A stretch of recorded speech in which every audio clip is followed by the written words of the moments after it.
قرآن مجید پورا کا پورا انہی مخاطبین کے لیے ہے۔ خطاب کے لحاظ سے قرآن میں شاید ہی کوئی آیت تلاش کی جا سکے کہ جو مجھ سے آپ سے گفتگو کر رہی ہے، یہ قرآن کی اصل ہے۔ اب اس کے بعد وہ مجھ سے کیسے متعلق ہوتا ہے؟ مجھ سے وہ اپنی حقیقت کے لحاظ سے متعلق ہوتا ہے۔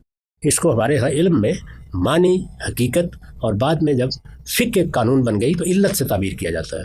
یہ اصل میں کسی بھی کلام کا ریشنیل ہے، یعنی جس وقت آپ کوئی بات کرتے ہیں، خواہ وہ اس وقت کریں، خواہ وہ آج سے 4 صدی پہلے کریں یا 10,000 سال پہلے کریں، انسان کے ساتھ یہ چیز واقع ہو جاتی ہے کہ وہ کسی بنا پر کھڑا ہو کر گفتگو کر رہا ہوتا ہے۔ وہ بنا یا وہ منات جس کو عام طور پر اصول فقہ میں کہا جاتا ہے، یا وہ ریشنیل جس کو آج کی زبان میں آپ ادا کریں، وہ اصل میں متعلق کرتا ہے۔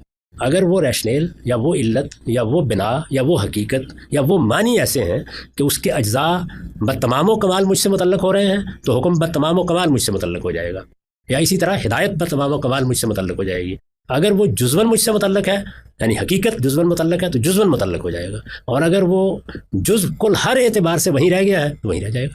تو میرے نزدیک تو یہی اصول ہے۔ اسی چیز کو میں نے اپنے ایک مضمون میں بھی ادا کیا ہے جس میں یہ بتایا ہے کہ قرآن مجید کی ریلیونس یا اس کا تعلق آنے والے سارے زمانوں کے ساتھ اصل میں اشتراکی علت سے پیدا ہوتا ہے۔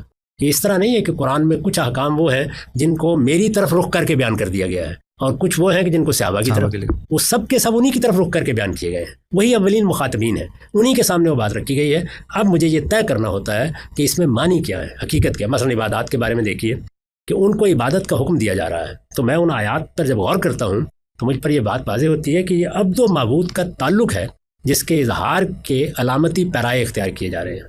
کوئی دوسرا آدمی اس سے مختلف کوئی ریشنل طے کر سکتا ہے، تو جب میں اس کو طے کروں گا اس میں غلطی بھی کھا سکتا ہوں۔ جب میں نے اس کو دیکھا تو اب یہ سوال پیدا ہوا کہ کیا میں ابدیت سے ماورا کوئی مخلوق پیدا ہو گیا ہوں؟ نہیں۔ کیا معبود تبدیل ہو گیا ہے؟ نہیں۔ کیا اس کے ساتھ تعلق کے اظہار کے معاملات میں کسی تبدیلی کی گنجائش پیدا ہو گئی ہے؟ نہیں۔ تو اب ظاہر ہے کہ نماز ہے، روزہ ہے، وہ سب کے سب اسی طریقے سے مجھ سے متعلق ہوتے جائیں گے۔ مجھ سے ایک مرتبہ کسی نے پوچھا تھا کہ سائنس اب ایسے تصرفات کر رہی ہے کہ شاید انسان بدل جائے، تو میں نے یہ کیا تھا کہ انسان بدل جائے گا اور ابدیت کا شعور اس سے محو ہو جائے گا تو دین بھی غیر متعلق ہو جائے گا۔ تو اس لیے میرے نزدیک تو سارا کا سارا دین ایسے ہی متعلق ہے۔